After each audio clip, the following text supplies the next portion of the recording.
Emily lived a quiet life in the small village of Egede. She was a cheerful young girl, always eager to learn, but her world was small and she dreamed of more. After her parents passed away, she stayed with her loving grandparents, but they couldn't afford to send her to school. One day, her aunt Margaret came from the city, wearing fancy clothes and smelling of perfume. She sat Emily down and spoke in sweet voice. Emily, come with me to the city. You will live in a big house, go to school, and have a bright future. Excitement filled Emily's heart. She had always wanted to see the city with its tall buildings and shiny cars. She hugged her grandparents goodbye, thanking them for everything, and promised to come back one day as a successful woman. Little did she know, Auntie Margaret's promises were just the beginning of a long, painful journey. When they arrived in the city, Emily was amazed. The streets were busy, the cars honked loudly, and the streetlights shone brightly even at night. Auntie Margaret's house was huge, with a tall gate and a shiny door, but something felt off. Margaret's husband, Uncle Fred, barely looked at Emily. He was a large man who always seemed angry, and the house, though big, felt cold. Margaret's two children, James and Lisa, were not as friendly as Emily had hoped. They looked at her like she didn't belong. That night, Emily lay in a small room far from the luxury she imagined. There was no soft bed, just a thin mat on the floor. The next morning, Emily woke up early, eager to see her new school and meet new friends. But instead of handing her a school uniform, Auntie Margaret handed her a broom. "You must earn your keep here," Margaret said, her voice now sharp. "You will do all the cleaning, the cooking, and look after James and Lisa." Emily was stunned. "But you said I would go to school," she whispered. Margaret sneered. "School? I don't remember saying that. Now get to work." From that day on, Emily's life in the city was filled with endless chores. Uncle Fred treated her like a servant, barking orders at her without a kind word. James and Lisa, who were around Emily's age, treated her like a stranger.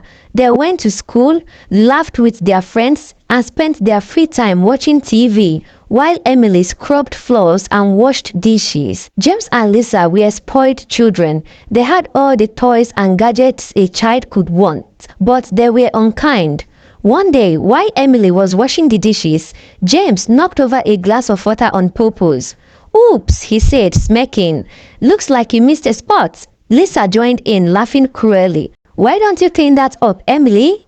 Emily wanted to cry, but she held back her tears. She was starting to realize that no one in the house cared about her. She had hoped to be liked like family, but they saw her as nothing more than a servant.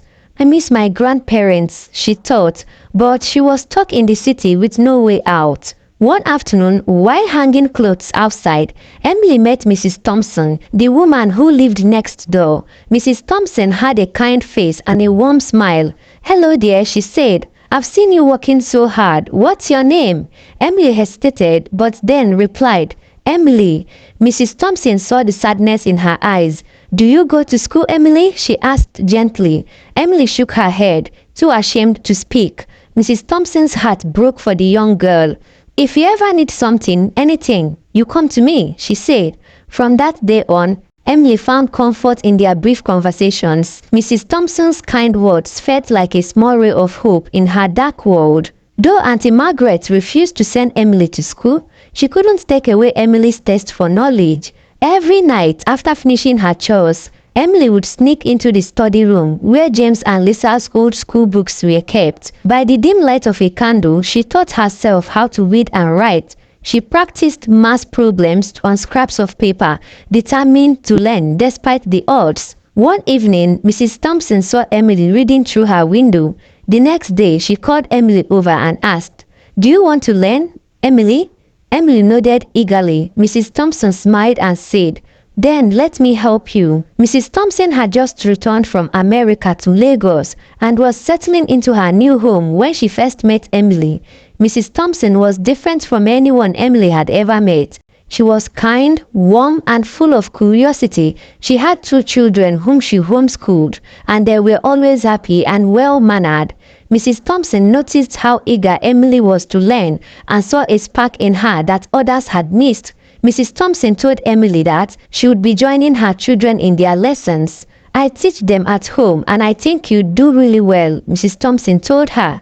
Emily's eyes widened with excitement, but then her face fell. "I'd love to, Ma, but I don't have time. My aunt keeps me very busy all the time." Mrs. Thompson smiled gently. "How about just 2 hours a day? I'll work around your schedule. You are a bright girl and I believe you can make time."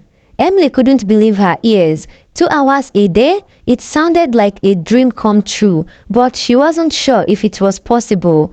One of the tasks Auntie Margaret gave Emily was hawking fruits. She showed her a place where they bought fruits in bulk.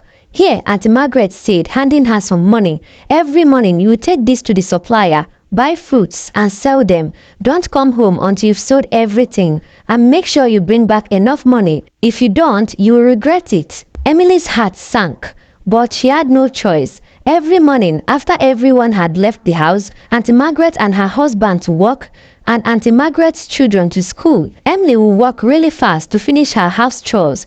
Then she would sneak to Mrs. Thompson's house to get her 2 hours lessons. Those 2 hours were the highlight of her day. Mrs. Thompson taught her maths, reading and writing, and Emily soaked up every bit of knowledge like a sponge.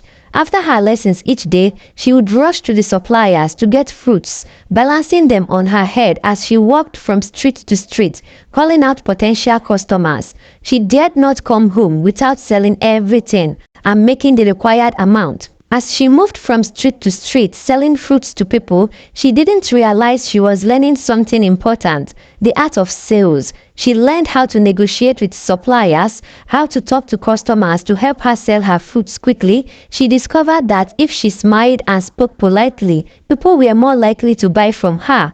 And if she knew how to bargain, she could get a good deal from her suppliers, leaving her with more profit at the end of the day. It wasn't easy. Some days she was so tired that she thought she wouldn't make it. But the more she worked, the more she learned. She began to understand how to deal with difficult customers without getting upset, and how to spot the best times and places to sell her fruits. Slowly, without even realizing it, Emily was mastering one of the most valuable skills in life, the ability to sell and negotiate. Mrs. Thompson noticed how much Emily was growing, not just academically, but also in her confidence. "You are doing amazing, Emily," she would say after their lessons. "You are learning things that will help you in ways you can't even imagine." Emily smiled, but she still didn't fully understand what Mrs. Thompson meant. She only knew that those 2 hours of learning were a bright spot in her otherwise hard life. Even though hawking was tough, Emily made the best of it. Every day she learned more about people, business, and how to manage herself in difficult situations. From then on, Mrs. Thompson secretly tutored Emily after her chores. It became their little secret. It didn't take long for Auntie Margaret to notice something was different about Emily.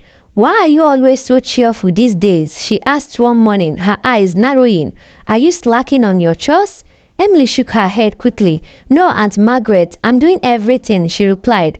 But Margaret wasn't convinced. She started watching Emily more closely, suspicious that something was going on behind her back. Emily grew nervous, knowing that if Auntie Margaret found out about her secret lessons, she would be furious. Every time she went to Mrs. Thompson's house, her heart pounded, afraid she might get caught. But thankfully, she never got caught. As if Auntie Margaret's treatment wasn't enough, Uncle Fred made things worse. He was a man of few words, but when he spoke to Emily, it was always with anger. One evening, after Emily had finished cooking dinner, Uncle Fred sat at the table and scowled at the food. "This is tasteless," he growled, pushing the plate away. "You can't even cook properly." Emily apologized softly, but Fred only glared at her. "You are lucky we let you stay here," he snapped.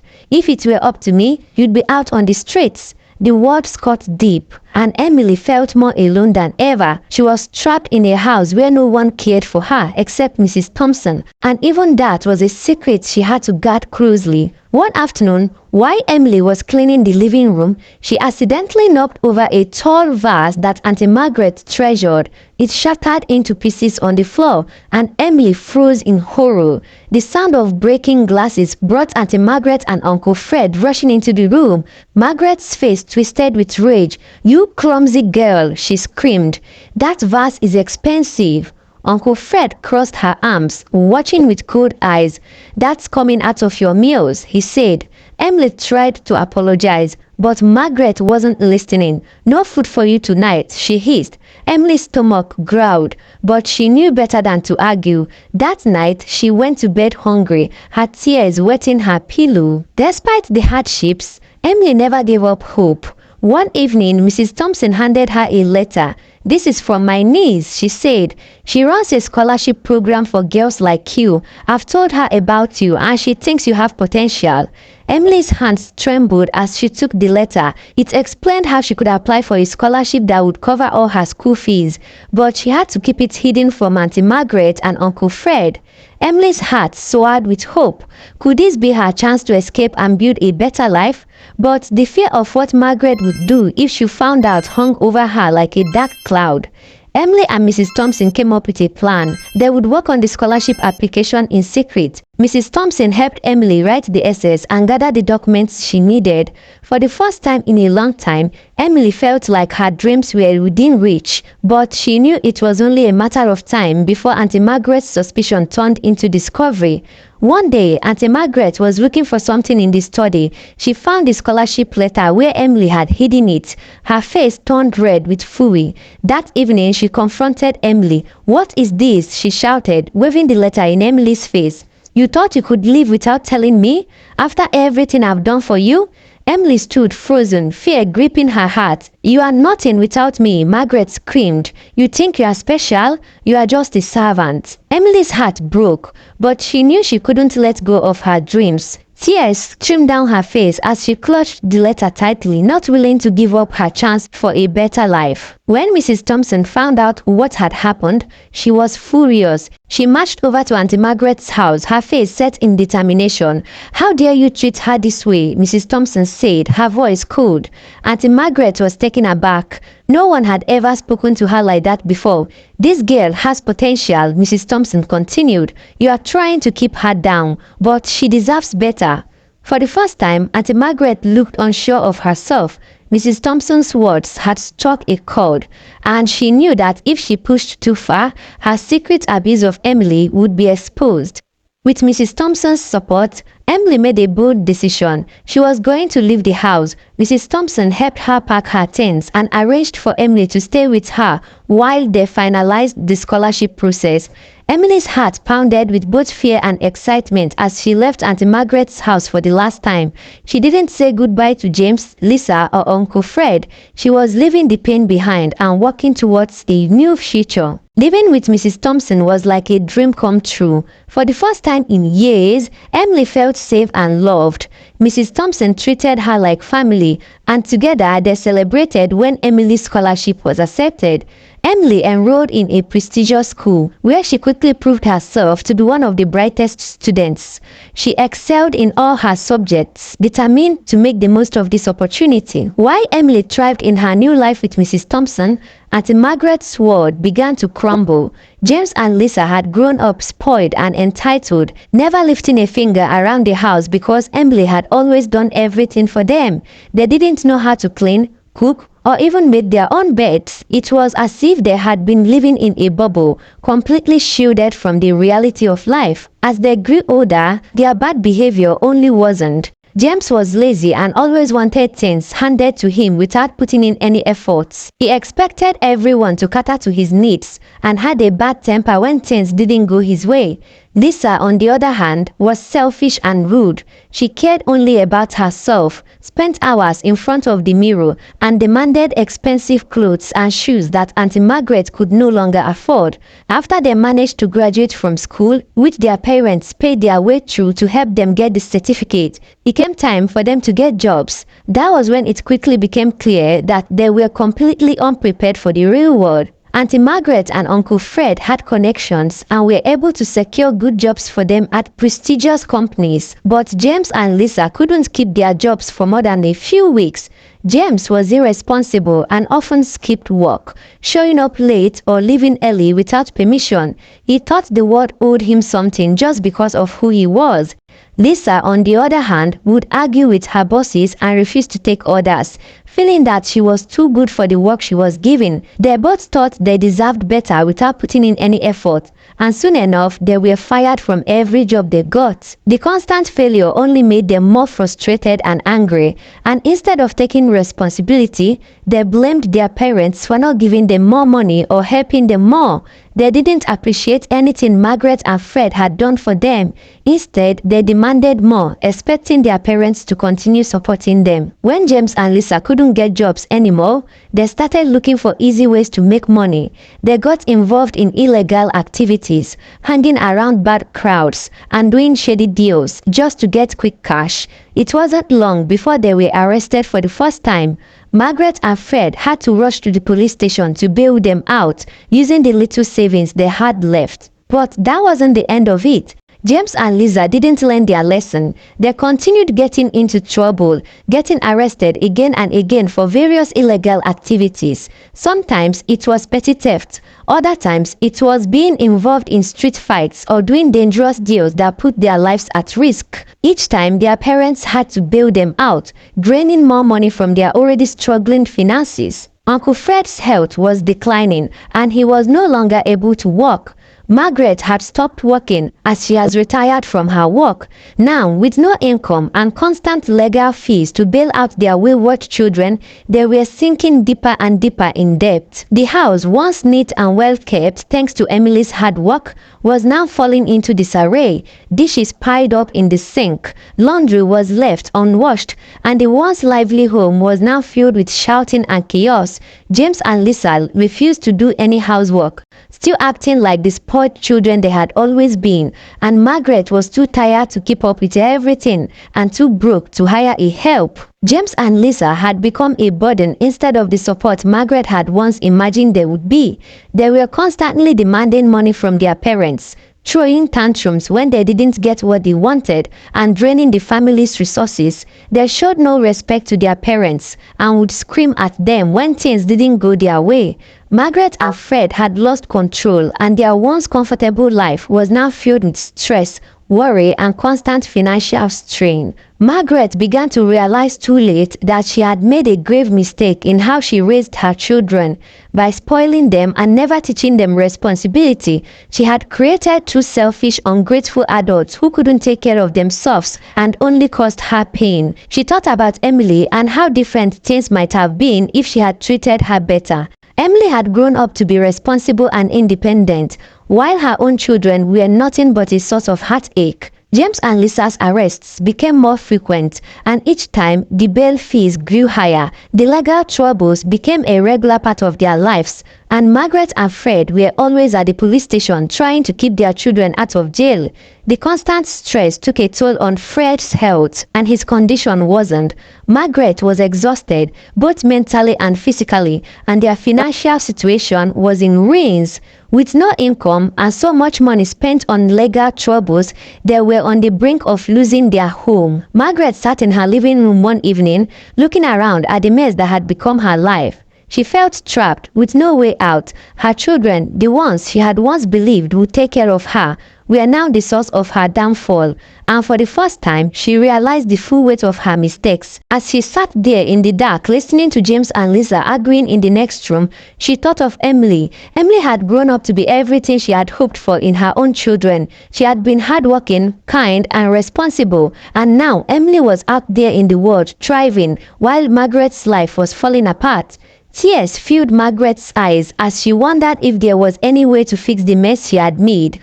But deep down, she knew it was too late and she was paying the price for her actions. The once proud and strong Auntie Margaret was now a broken woman, overwhelmed by the mess her life had become. She had treated Emily poorly, never realizing Emily had been the glue holding everything together.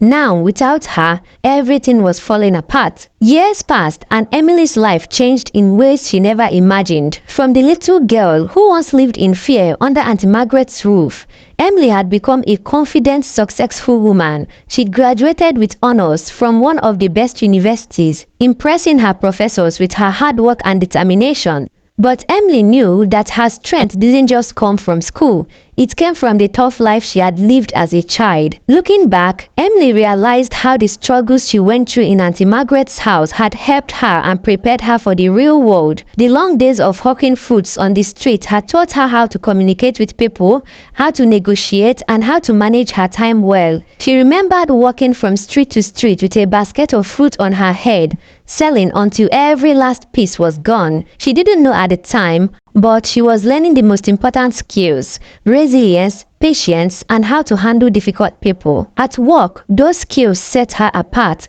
While other employees struggled to meet deadlines or deal with challenging clients, Emily handled everything with ease. She wasn't afraid of hard work because she had done far worse in her past. When a difficult project came up, she stayed calm and tackled it with the same determination she had used when she was forced to finish selling fruits before coming home. Her bosses noticed her strengths, and it didn't take long before Emily started rising through the ranks. She was promoted faster than anyone else at the company, earning respect from her colleagues and superiors. They admired her work ethic, her ability to stay calm under pressure, and her creative problem-solving skills. But what they didn't know was that Emily's secret weapon was the tough life she had lived as a child. The hardship had made her strong, and nothing could shake her now. Emily worked for some years, saving money and gaining experience, but she didn't want to stay at her corporate job forever. She had a dream of starting her own business. The skills she had learned on the streets of Lagos gave her the confidence to pursue her dreams. And there were many times when she faced challenges that seemed impossible to overcome. When Emily first started her business, it was tough. There were days when sales were slow and she worried about whether she could make it work. But she didn't give up. She used the same determination she has developed as a young girl. She worked late into the night, carefully planning and managing every detail. The skills she had learned in her corporate job also helped her organize her business and build a team. She knew how to manage people, handle finances, and make smart business decisions. Her business grew slowly at first, but with each passing year, it became more successful. Emily's dedication and hard work paid off, and soon she was running one of the most successful companies in the city. Emily had become a very wealthy woman, far from the poor girl who once lived in fear of her aunt. She moved into a beautiful apartment in one of the nicest neighborhoods in Lagos. Her home was filled with elegant furniture and large windows that looked out over the city. She had a car, a driver, and a staff who worked for her. But despite all her success, Emily never forgot where she came from. She stayed humble and always helped those in need, remembering the kind neighbors like Mrs. Thompson who had once helped her. Emily also sent money back to her grandparents in the village, making sure they were well taken care of. She visited them often, showing them the love and gratitude she had always felt for their support. They were proud of the woman she had become and marveled at how far she had come. Emily stayed in close touch with Mrs. Thompson, who had become like a second mother to her. Mrs. Thompson was proud of how Emily had grown into a strong and independent woman. They often had tea together, and Mrs. Thompson would smile warmly at Emily, knowing she had helped shape her into the person she had become. As Emily sat in her beautiful apartment, looking out at the city lights, she smiled. She had built a life for herself, not just with money, but with the strength of character she had earned through all the challenges she had faced. She knew that no matter what the future held, she could handle anything. After all, she had already survived the worst and came out stronger than ever. Meanwhile, in Margaret's house, things had gone from bad to worse. Fred's health was rapidly deteriorating, and the family was sinking deeper into financial trouble. The hospital bills were piling up, and Fred's medications was draining whatever little savings they had. The once comfortable household was now a picture of chaos and despair. James and Lisa's bad habits only worsened. James would often come home late at night after partying and spending money recklessly, while Lisa was always glued to her phone, not taking anything seriously. They were a constant burden on their parents, draining them both emotionally and financially. Margaret tried to find a way to support the family, but she was now old and weak. She had spent years being the boss in her own home, never having to work hard, but now she found herself struggling to even do the basic things. No one would hire her, and she had no skills to rely on. In desperation, she started taking on menial jobs, cleaning houses and washing clothes for her neighbors. These were jobs she was never used to doing, but she had no choice. Even with these jobs, she barely made enough to put food on the table. The situation became unbearable. Margaret was drained physically and emotionally. Every day she woke up with a heavy heart, knowing that there was no relief in sight. Fred's medications were expensive, and James and Lisa's constant trouble with the law was only making things worse. They were not contributing to the family, but instead making everything harder.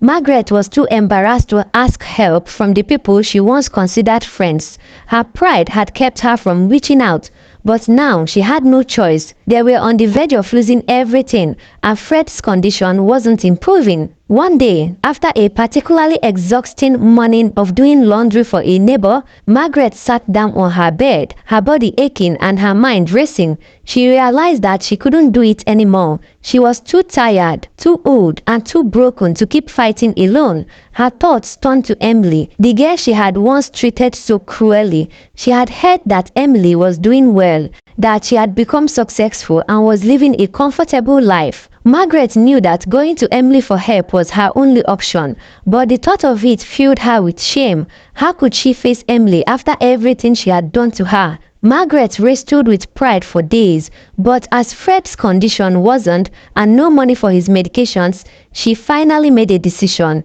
She had to swallow her pride. She had no other choice. With trembling hands and a heart full of regret, she set out to find Emily. When she arrived at Emily's doorstep, she could barely bring herself to knock on the door. Her heart pounded in her chest and her palms were sweaty. When Emily opened the door, Margaret saw the look of surprise in her eyes. She knew she didn't deserve Emily's kindness, but she had no choice. With tears welling up in her eyes, Margaret spoke. "Emily," she said, her voice trembling, "I need your help." She paused, taking a deep breath. "Fred is sick. We have no money left. My children, they don't care about us. We are drowning and I don't know what to do." Emily stood there, taking in Margaret's appearance. Her once proud aunt, now a frail, broken woman. Margaret continued, her voice cracking with emotion. "I know I treated you badly, Emily. I know I was wrong, but I'm desperate. Fred's hospital bills, his medication, everything is too much. I've been doing menial jobs just to put food on the table, but it's not enough. I'm tired, Emily. I've come to ask for your forgiveness. I need your help." Margaret's tears fell freely now, her shoulders shaking with the weight of her sorrow. She had lost everything, her pride, her dignity, and even the respect of her own children. Now she was at Emily's mercy, hoping that the girl she had once mistreated would find it in her heart to forgive her. Emily's heart ached at the sight of her once proud aunt so broken. Margaret's voice was filled with shame as she continued, "I was wrong to treat you the way I did. I'm sorry for everything. Please, I need your help. We have nowhere else to turn." Emily stood still, taking in everything her aunt was saying. The memories of how Margaret had made her hawk fruits on the street, how she had punished her for the smallest mistakes, and how she had treated her like a servant flooded her mind. Margaret had lost everything. She had swallowed her pride, something Emily never thought she would do, and came to ask for help from the very person she had wronged so badly. Margaret wiped her tears with the back of her hand and looked down at her lap, unable to meet Emily's eyes. She was drained, tired, and completely defeated. The weight of her suffering had become too heavy for her to carry on her own. Emily remained quiet for a few moments, her emotions swelling inside her. She felt anger for what she had endured, but at the same time, there was a part of her that felt sorry for her aunt. Margaret had made mistakes, but life had humbled her in ways she had never imagined. Margaret sat there waiting for Emily's response, her heart pounding in her chest. She didn't know what Emily would say, but she had no other choice but to ask for her forgiveness and help. Despite everything, Emily couldn't turn her back on Auntie Margaret. She remembered the lessons she had learned from Mrs. Thompson about kindness and forgiveness. Emily agreed to help financially, but she made it clear that she was doing it out of compassion, not obligation. Margaret wept, realizing the depth of her mistakes. Emily's kindness began to heal the wounds of the past, and although their relationship would never be perfect, they found a way to move forward. Emily's life was now full of purpose and joy. She had built a successful career, surrounded by people who loved and respected her. Auntie Margaret, now humbled by life's trials, slowly mended her relationship with Emily.